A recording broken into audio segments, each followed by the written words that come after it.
Right lads, this is where we put the upgrades on and do the custom tuning to the RS. Now hop into custom upgrades here and we're going to go over to conversions. We're going to start off with the body kit. I have installed the Forza Horizon 5 wide body kit because just look how aggressive it looks. I mean, why wouldn't you? So I've installed that, and the engine, we've actually swapped it out to a 6.2 litre V8. All-wheel drive has been kept the same. There's no point putting it to rear-wheel drive. It's too sort of boxy for rear-wheel drive. It's just not going to perform very well. And we all know how overpowered four-wheel drives are on Horizon. And we've installed this centrifugal supercharger. So we're going to hop into the aero. Now we do have the Forza Horizon race rear wing. You can put this one on if you really want to, but I've just left that one on. It makes absolutely no difference. As long as you install one of these, you're good to go. Now tyres, we're going to hop into the Forza Horizon semi-slick race tyre compound because it just has Forza Horizon on and it just gives you that extra bit of aesthetic. Well, it makes it look a bit nicer. If you want, you can put them ones on. Makes absolutely no difference whatsoever, but I prefer that one because you get the writing on the tyre. Tyre width, we've gone for max tyre width on the front, and I've also opted for it on the rear because it's four-wheel drive. The fatter the tyres you can make the front and the rear, the better, because they're both propelling the car forward essentially. Alloys, I've installed 1552 cast monoblock tarmac, so as long as these sort of weigh the exact same as this one here, so 1552, install them and then just have a quick nose round. I think they're pretty much one of the heaviest ones you can install, but they're the ones that I've installed. Like I say, it just goes with the way the car looks, and the front rim size is stock and so is the rear. So we're going to hop onto the drivetrain now. I've got a standard clutch, so stock clutch. I've installed a 7-speed gearbox. I think it just sort of helps with the car. I mean, if you want, you can keep it stock, or put the sports transmission on. You probably will struggle a bit. But I've opted for this one anyway. It just makes it a bit more smoother coming out of corners and through the gears. Race driveline, I've had a bit of a nightmare here. I could probably have installed this one. So yeah, if you're watching this, install this one because I haven't, because I'm thick. And then we're going to go on to the differential, and obviously we've got a race differential. You can install any of these, it doesn't really matter, but as long as you've got a race differential or more, you're good to go. Performance and handling, well, platform and handling, sorry. We've got the race brakes. I think the race brakes are, well, underrated when it comes to Forza.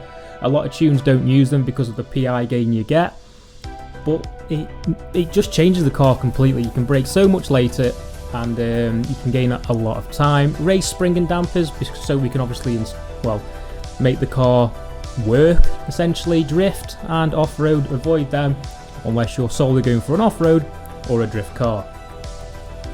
Front and rear race anti-roll bars, I always install those, and I've kept the roll cage stock.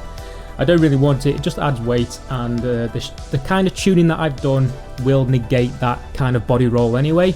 So we opted for a race weight reduction. This is the last one in platform and handling, so we go for the race weight reduction. Now into engine or power. So we need 902 horsepower altogether, so we've installed the race intake.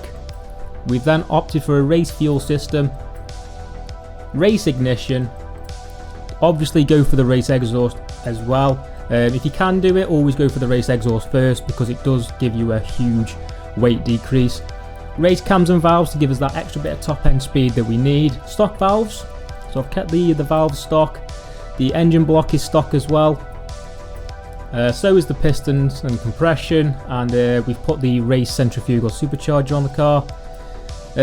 I'd never really put intercoolers or the oiling cooling on it. It just gives it unnecessary weight, and the power that you get from it isn't worth it. So street flywheel, I don't know if you can install the driveline and this. I don't think you will be able to, but if you can put that sport driveline on, it's going to make it probably a bit better than my car. So with that element out of the way, now we're going to hop on to the custom tuning. Now this is obviously what makes the car a bit more special. So we've opted for 25 psi front and rear. Grip on this is a bit different to normal racing games. You can run a very low psi and still come out with a significant level of grip.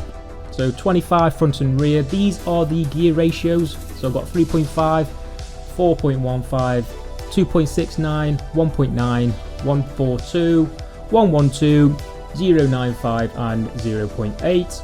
If you feel the car tops out a bit too quick, just touch the final drive down to maybe 3.4. It'll just give you that extra bit of top end speed, but you will lose a tiny bit of acceleration. Alignment, we've gone for negative 1.0 on the front and negative 0.8 on the rear. If you do feel like you've got a bit too much understeer, sort of mid corner, you can either up this or you can decrease that. It's personal preference. Toe in and toe out, I've left it completely 0, so toe 0, 0, and the caster I've put at 7. This is what I mentioned earlier about having something that's going to negate that body roll that you're going to be getting. I've opted for a 1 front anti-roll bar and a 65 anti-roll bar on the rear. What this does is it makes that car want to turn. It's 4-wheel drive. They have inherent understeer no matter what you do to the car. So I want that car to turn in. As soon as I can get the front end pointed into the corner, you're pretty much getting on the gas straight away, because the 4-wheel drive system is just going to propel you out the other side. So yeah, 1 and 65 on those. It's quite a front heavy car, so I've opted for 681.2 pounds per square inch front spring and 473.4 on the rear. If you can't get the exact numbers, just get it as close as you can to the numbers, whether it's 1, 3, 4, etc. Just make sure it's as close to these numbers as you can, and I've opted for the lowest ride height possible. So rebound stiffness. Now this is a 4-wheel drive, so ideally you want that front end to be restricting the movement coming back up. That's why we have a 13.6 front rebound and a 9.5 rear rebound. What this setting is going to be doing is going to be pushing the weight over the front end, working adjacent with the anti-roll bars to help that car stay front heavy, turning, so we can get on the gas and get it fired out. Now I've opted for a very, very low bump here, so I've gone for a 2.7 front and 1.9 on the rear. Now if you do want to, or you feel that the car does kind of bounce over curbs, like especially if you're doing street racing, just add 1, so it'll go to 3.7 and 2.9. It should sort of help you negate those horrific sort of bounces that you'll get if you do maybe attack a curb a bit too hard. But for the time being, I've opted for 1.9 and 2.7. Aerodynamics, I've opted for a more speed build in the sense of 285 on the front and 296 on the rear. What this is going to do, it's just going to create that bit of oversteer going around these long, faster corners over 100 mile an hour. It's going to keep that back end a tiny bit light, so you've got that front end grip that you can just get on the accelerator, and it's gonna, the back end's gonna follow the car around the corner, opposed to gripping, squatting, and you getting, well, horrific understeer. So that's the base that I've got. I mean, if you want it to be more cornering based, you can just max it out, or again, if you do want it more speed, just lower it all the way down. But I thought that worked quite well, and as you've just seen in the clips, it wasn't a slouch in the corners. Brakes, 56% on the front. If you do feel like you're a bit understeer when you're turning and braking, just increase that to maybe 60, 61, but try and avoid going too much. Now, braking force or pressure, this is personal preference. I know a lot of people run it at 100. I run it at about 130 to 140. I've gone over for some reason, but yeah, 143 is what I've got. But if you do want it, I reckon 130 or 129, around that sort of mark. It will work wonders for you. And then just lastly, then the differential. This is always quite difficult on 4-wheel drive cars. I've got 15% on the front, and on the front I've got a 5% deceleration. 100% always usually rock 100% acceleration for the rear, and I've opted for a fairly low 8% deceleration on the rear. I mean, if you do feel like, because ideally we want that back end to keep rotating, increasing the decel on the rear is going to stop that rotation. We want that car to rotate. So that's what I've opted for, 8%. And then lastly, the centre balance. So it's got 71% more torque going to the rear.